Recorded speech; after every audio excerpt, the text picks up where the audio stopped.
नमस्कार। मैं पंडित मनीष अवस्थी, ज्योतिषाचार्य एवं हस्तरेखा विशेषज्ञ। मूर्खो अलसः कृष्ण तनुः कृशांगः स्यात्स्नायुसारो मलिनो अतिदीर्घः क्रोधी ज्वलत पिंग दृशीर्क सुनुः सपैत्यबाहुः पृथुरोमदन्तः।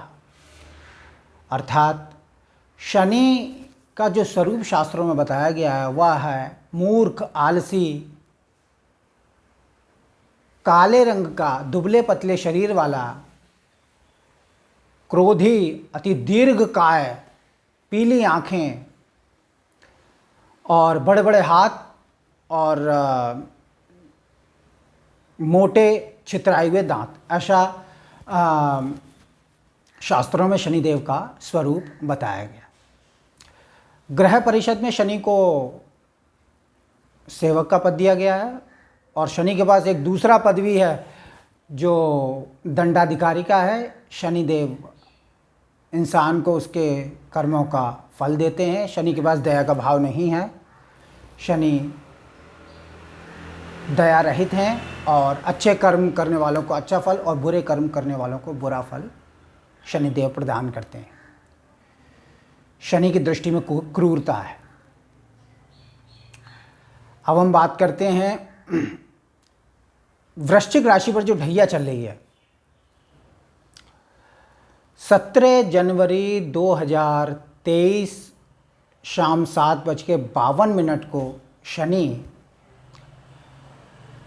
घनिष्ठा नक्षत्र के तृतीय चरण में प्रवेश करता है और वहीं से कुंभ राशि आरंभ हो जाती है। जैसे ही कुंभ राशि आरंभ होती है, कर्क राशि और वृश्चिक राशि पर ढैया आरंभ हो जाती है।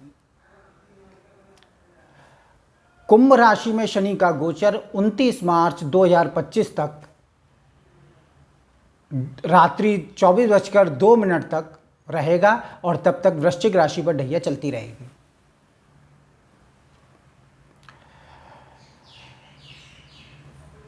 अब वृश्चिक राशि वाले पिछले लगभग 1.25 साल से एक बुरा फेज अपने जीवन का देख रहे हैं। लेकिन एक चीज़ मैं आपको स्पष्ट कर दूं कि वृश्चिक राशि के जितने भी जातक हैं उन सभी पर शनि की ढैया नहीं बिगड़ेगी। सभी जातकों के लिए शनि अशुभ फल देने वाले नहीं हैं। हर बार की ढैया खराब नहीं होती है और राशि से अष्टम शनि और चतुर्थ शनि और राशि से 12वां शनि जो है लोहपात से आता है। इसलिए लोहपात से शनि राहु केतु का आवागमन ज्योतिष रहस्य में अच्छा माना गया है। इसलिए हर व्यक्ति के लिए, यानी जिनकी भी वृश्चिक राशि है, वह सभी शनि के नकारात्मक रूप से प्रभावित नहीं होंगे। शनि उनको बुरा फल नहीं दिखाएगा। कुछ लोगों के लिए शनिदेव भौतिक विकास के अवसर देंगे। इस ढैया काल में सुख, शांति और समृद्धि लेकर आएंगे। रोजगार के साधन मिलेंगे। नौकरी, राज्य, व्यापार आदि के क्षेत्रों में शनिदेव तरक्की भी करवाएंगे। और कुछ लोगों के ऊपर शनि की ढैया बिगड़ेगी।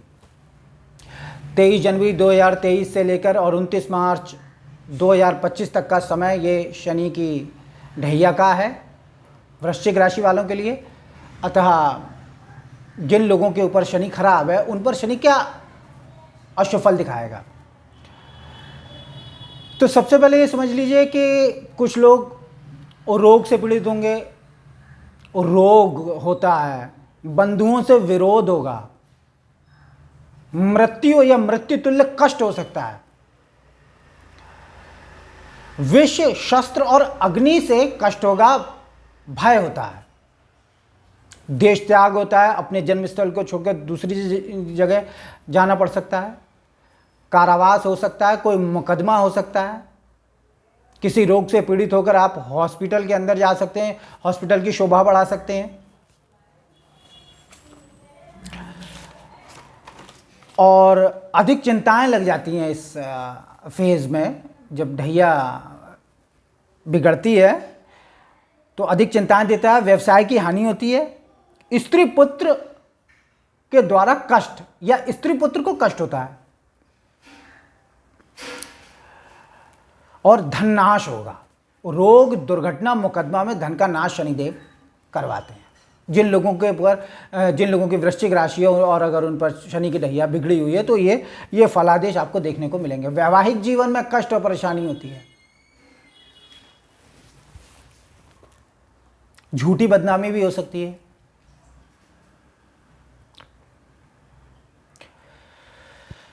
तो इस तरीके से शनि जो है अपनी ढैया काल में आपको नकारात्मक रूप से प्रभावित कर सकता है और कर रहा है कुछ लोगों पर। और कुछ लोगों के लिए शनि की ढैया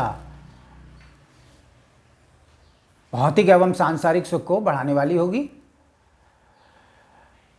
तो अब शनिदेव हैं, न्याय के देवता हैं, इंसान को अपने द्वारा किए गए कर्मों का फल भोगना पड़ता है। जिन लोगों की दूसरी तीसरी ढैया आई है जीवन में, उनके लिए अच्छी हो सकती है। जीवन के अंतिम समय में ढैया लगेगी, वो ख़राब हो सकती है। इस तरीके से जीवन में ढैया कई बार आती है, तो हर बार की ढैया ख़राब नहीं होती, ये बात समझ लीजिए अच्छी तरीके से। अब सवाल ये है कि आपके ऊपर ढैया बिगड़ गई तो आप किस तरीके से शनिदेव को शांत करेंगे।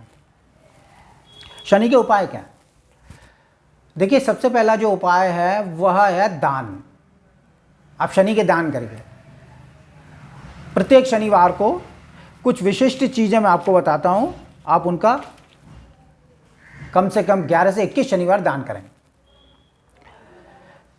वो चीज़ें हैं काले तिल, सरसों का तेल, नीला या काला वस्त्र, चमड़े की कोई भी वस्तु ले लीजिए, पर्स है, बेल्ट है वगैरह कुछ भी ले सकते हैं।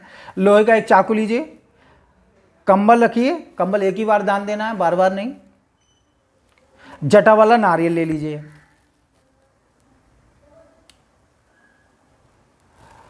और इन सभी वस्तुओं को दक्षिणा सहित किसी ब्राह्मण को दान दीजिए, दान दे दें, मंदिर में दान दे दें, या कोई ज्योतिषी आदि हो उसको आप दान दे दें। सुपात्र को दान देने से ग्रह बाधा तुरंत शांत होती है। तो ये दान करिए 11 से 21 शनिवार, प्रत्येक शनिवार को दान करें। दूसरा होता है छाया दान करना, यानी अपने एक पात्र में सरसों का तेल भरिए, उसमें अपनी छाया देखिए। शुक्रवार रात को ऐसा करिए और शनिवार सुबह इस तेल को पात्र समेत अगर दान कर सके तो अच्छा, नहीं तो तेल को दे देना चाहिए, दान करिए इसका। भगवान शिव की पूजन आराधना श्रेष्ठकर मानी गई है। शनि का जब कोप चल रहा हो तो भगवान शिव की पूजा करनी चाहिए। और दूसरा उपाय यह है कि आप हनुमान जी का चोला चढ़ाइए, ये बहुत ज़रूरी है। प्रत्येक मंगलवार को देसी घी से चूल्हा चढ़ाया जाता है, आप खुद भी चढ़ा सकते हैं। देसी घी लीजिए आधी कटोरी, उसमें सिंदूर मिलाइए, चोले वाला सिंदूर आता है बाजार में, उसको आप लीजिए और नीचे से लेकर ऊपर तक खुद जाकर मंदिर में विग्रह के ऊपर चढ़ा दीजिए मंगलवार को, और वहाँ 2 बेसन के लड्डू का भोग लगाइए। बस इतना कर दीजिए, चोला चढ़ जाएगा। इस लगातार हर महीने एक बार चोला चढ़ाते रहिए, और अन्य तमाम ग्रह बाधा जो है मात्र हनुमान जी का चोला चढ़ाने से शांत हो जाती है। एक और उपाय है, बड़ा आसान उपाय है, मैं बताता हूँ, सभी यजमानों को बताता हूँ। एक जटा वाला नारियल लीजिए, अपने ऊपर से उसारिए इसे 7 बार शनिवार वाले दिन, एंटी क्लॉकवाइज उसारिए, खुद उसारिए या परिवार के किसी सदस्य से उसारवा कर, और इसे बहते पानी में इसे प्रवाहित कर दीजिए। इससे आपकी समस्याओं में बहुत गिरावट आएगी, शारीरिक, मानसिक, आर्थिक परेशानियां जो हैं वो पानी के साथ बह जाएंगी। पीपल के वृक्ष के नीचे दिया जलाएं, प्रत्येक दिन जलाएं, रविवार को छोड़कर। बंदरों को गुड़ और चना खिलाएं मंगलवार शनिवार। भीगे हुए उर्द रात को भिगोएं और सुबह पक्षियों को डालें, बहुत प्रभावी उपाय है। गरीबों को भोजन करा सकते हैं। और शनिदेव के मंत्रों का जाप करें। शनिदेव के मंत्र हैं ओम शम शनिचराय नमः, यह एकाक्षरी मंत्र है, इसको आप कम से कम 3 से 5 माला जपें। शनि का तांत्रिक मंत्र भी है ओम प्राम प्रीम प्रौम सह शनिचराय नमः, इस मंत्र को 3 से 5 माला जाप करिए, इसका नित्य जाप करिए। निश्चित रूप से 3 से 5 महीने में शनि के कोप से आपको राहत मिलेगी और शनि की कृपा प्राप्त होगी। और एक सातमुखी रुद्राक्ष भी धारण कर सकते हैं आप शनिवार को, लाभ होगा।